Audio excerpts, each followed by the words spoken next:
সুবহানাল্লাহ সুবহানাল্লাহ। আমরা এখন তায়েফ সিটিতে চলে আসছি।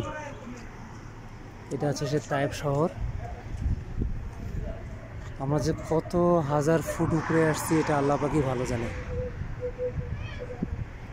কত হাজার ফুট যে উপরে আমরা আসছি আল্লাহ পাকই ভালো জানে।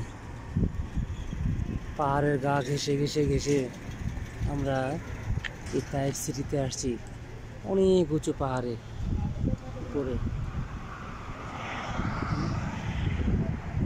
আল্লাহ তাআলা নবী করিম সাল্লাল্লাহু আলাইহি ওয়াসাল্লামকে কীভাবে শহরে নিয়ে আসছে একমাত্র উনি ভালো জানেন।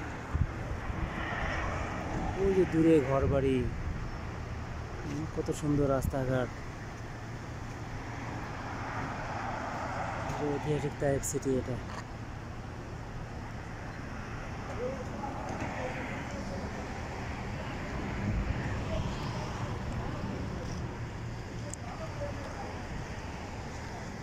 এখানেও বাংলাদেশের মতো ছেলেপেলেরা গাঁদা ফুলের মালা বিক্রি করতেছে।